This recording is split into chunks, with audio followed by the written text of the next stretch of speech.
নমস্কাৰ বন্ধু বান্ধৱীসকল, আশা কৰোঁ সকলো ভালেই আছে। আজি কিন্তু আমাৰ দুপৰীয়াৰ খানা পূৰা স্পেচিয়েল হ'ব গৈ আছে, কিয়নো এয়া মিষ্টাৰে কামত লাগি গৈছে।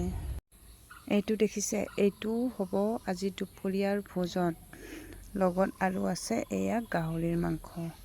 প্ৰথমতে বনাম গাহৰি মাংস আৰু এয়া কেৰাহী পাতি দিছোঁ। তেলো গৰম হৈছে, তেলত পিঁয়াজ দি দিছোঁ। পিঁয়াজখিনি অলপ ৰঙচুৱা হোৱাত ইয়াত আদা, নহৰু আৰু জলকীয়া একেলগে খুন্দি লৈছোঁ, সেইখিনি দি দিছোঁ।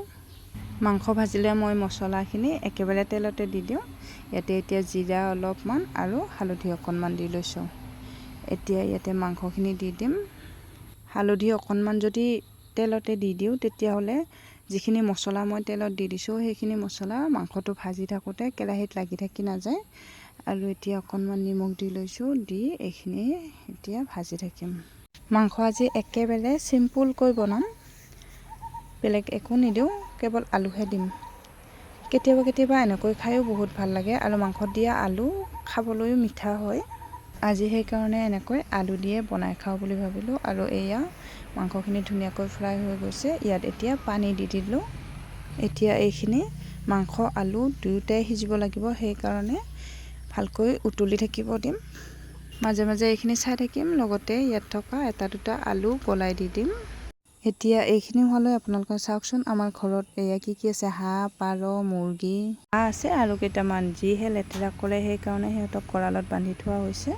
সিহঁতক এনেকৈ দানা দি চাই থাকিব ভালো লাগে। আৰু সিহঁতে এইফালে দানা খোৱা মানে এইফালে মোৰ গাহৰি মাংস হৈ গৈছে। ইয়াত একেবাৰে শেষত দি দিছোঁ এচামুচ মিট মছলা। আৰু এয়া চাওকচোন, কালাৰটো কিন্তু ধুনীয়া হৈছে। আপোনালোকে জনাবচোন কেনে দেখিছে কালাৰটো। গাহৰি মাংসটো ৰেডি হৈ গ'ল। এইখিনি এতিয়া নমাই থৈ দিম। তাৰপিছত এইফালে এয়া মুৰ্গী ঠেংকেইখন দেখিছে, এইকেইখন খাই মই বহুত ভাল পাওঁ। এয়া কেৰাহী পাতি দিছোঁ, তাতে পিঁয়াজ দি দিছোঁ।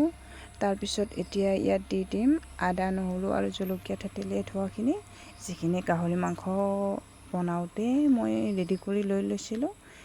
এতিয়া এইখিনি দি অলপ সময় এনেকৈ ভাজি থাকিম। তাৰপিছত ইয়াত দি দিম মাংসখিনি। এইখিনি মাংস ভজাটো আপোনালোকক আৰু নেদেখুৱাওঁ, যিহেতু মুৰ্গীটো সৰু হয়, বহুত ডাঙৰ নহয়। ইয়াতো বহুত বেছি মছলা ব্যৱহাৰ কৰা নাই। ইয়াতে এই যে সেউজীয়া দেখিছে, সেইখিনি হৈছে নৰসিংহৰ পাত।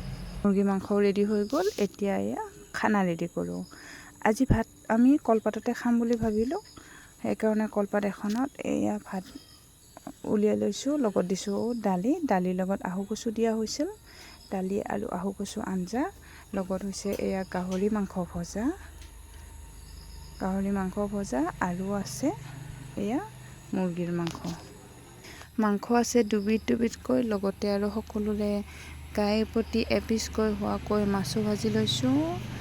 আৰু এয়া ধুনীয়াকৈ সজাই লৈছোঁ আমাৰ দুপৰীয়াৰ খানাটো ৰেডি হৈয়ে গ'ল। এতিয়া আৰু খোৱাহে কথা।